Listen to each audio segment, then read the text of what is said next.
खबर आ रही है पश्चिम बंगाल से, जहां पर अब हनुमान जयंती को लेकर तैयारियां शुरू हो गई। इन तैयारियों के बीच आशंका है कि कहीं हिंसा ना हो जाए, क्योंकि रामनवमी पर जो कुछ हुआ वो दुनिया ने देखा।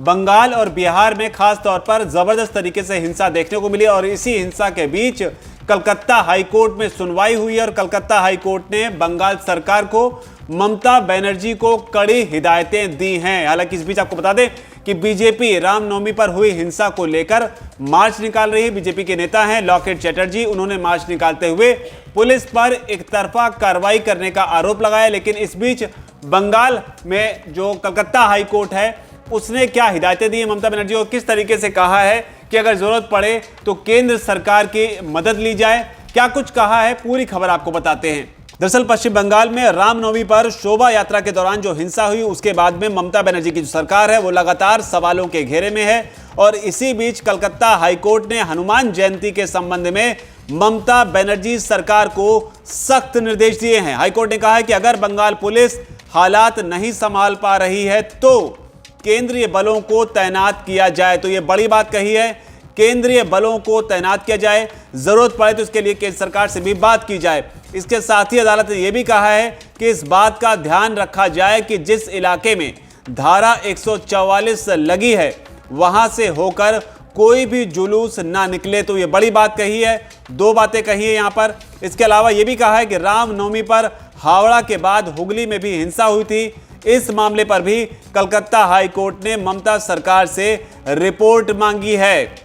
आपको याद दिला दें कि पश्चिम बंगाल में पिछले 6 दिनों से चल रही हिंसक घटनाओं पर सुनवाई करते हुए कलकत्ता हाईकोर्ट ने दिशा निर्देश जारी किए हैं। कलकत्ता हाईकोर्ट ने कहा है कि अगर बंगाल पुलिस से नहीं संभल रहा है तो जुलूस वाले इलाकों में पैरा मिलिट्री यानी कि केंद्रीय सशस्त्र पुलिस बल तैनात किए जाएं। तो कुल मिलाकर कलकत्ता हाईकोर्ट का ये जो निर्देश आए हैं, जो ये फैसला इस मामले में खास हो जाता है क्योंकि हनुमान जयंती को लेकर कलकत्ता हाईकोर्ट ने साफ कर दिया है कि हनुमान जयंती पर जो सुरक्षा हो वो पूरी तरीके से चुस्त दुरुस्त होनी चाहिए। इसी के लिए निर्देश दिए हैं कि केंद्रीय बल की तैनाती अगर करना चाहते हैं तो कर लें।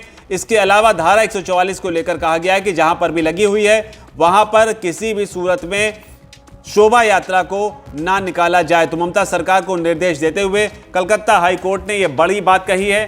6 तारीख जो है वो अहम हो जाती है क्योंकि हनुमान जयंती का मौका होगा। रामनवमी पर जो कुछ हुआ वो हम सब ने देखा हुआ है, इसलिए हनुमान जयंती पर भी एक बड़ी चुनौती होगी। हालांकि तमाम तरीके के दावे जो किए जाते रहे, इसके अलावा कई सारे वीडियो सोशल मीडिया पर वायरल हुए जिसमें दोनों पक्ष जो है एक दूसरे पर आरोप लगाते हुए नजर आए। ममता बनर्जी की सरकार है, उनके कार्य करने के तरीकों पर भी सवाल उठे।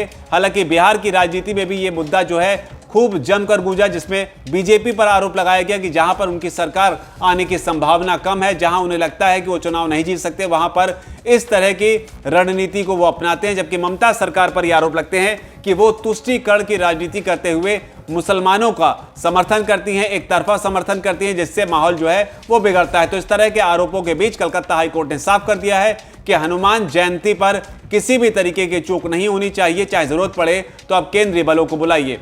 हाईकोर्ट के इस फैसले पर आपकी क्या राय है, नीचे कमेंट सेक्शन में आप उसे जरूर लिख सकते हैं। फिलहाल वीडियो में इतना ही, धन्यवाद। वीके न्यूज, राष्ट्र के नाम।